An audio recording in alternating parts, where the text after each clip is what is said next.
I'd like to call up Dr. Tabia Lee now from Do No Harm.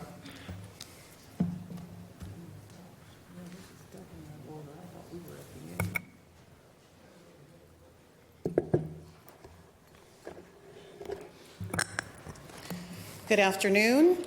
I'm Tabia Lee, and I delightfully extend greetings and appreciations to Congresswoman Rogner and members of the Senate Committee on Higher Education for providing me with the opportunity to speak on this legislation.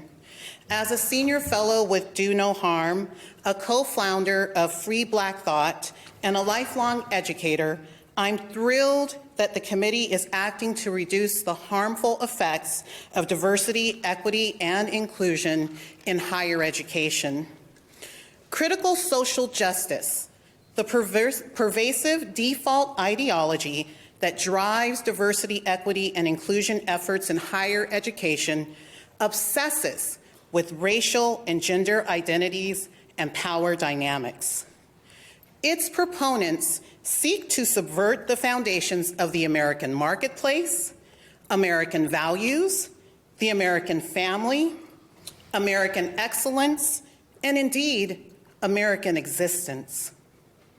The toxic ideology driving diversity, equity, and inclusion in higher education continues the work outlined in the strike demands of California's liberated ethnic studies activists of the late 1960s.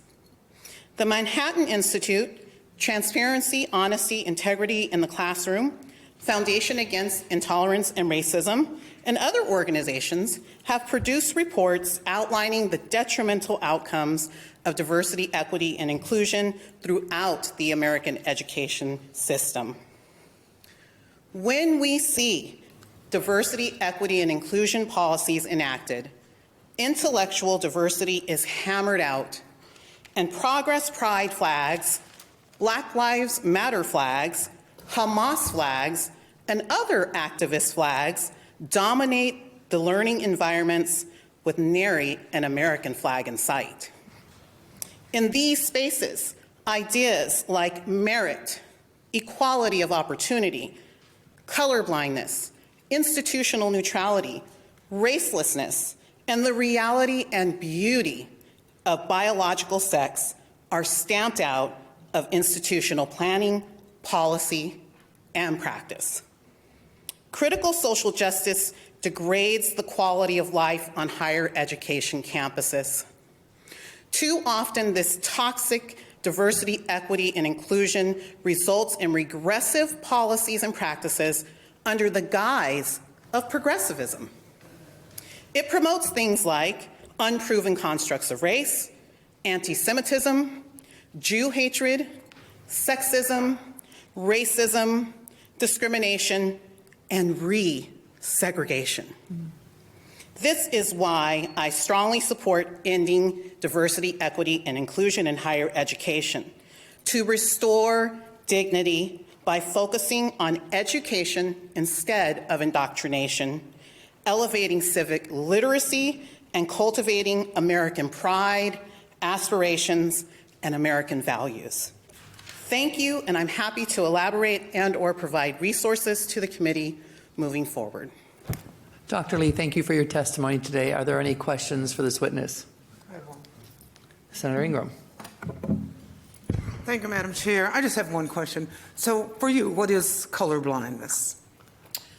Color blindness is the principle of what Dr. Martin Luther King outlined in terms of judging a person by their character instead of their immutable characteristics.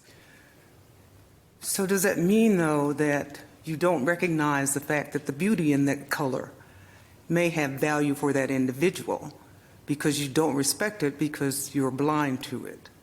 Yes. To the chair and the senator, the problem is not so much, I think, with different understandings of color blindness, but the fact that when we see DEI implemented in higher education spaces, even the idea of colorblindness, however it is defined, is viewed as something odious. So by even mentioning it on a campus or even saying the word, I could be ostracized, and I have been ostracized from settings just for having discussions about the topic at large, because it goes against the principles of critical social justice ideology. And that is the default ideology which guides the majority of the DEI efforts that we see in higher education and in K through 12 education in our nation.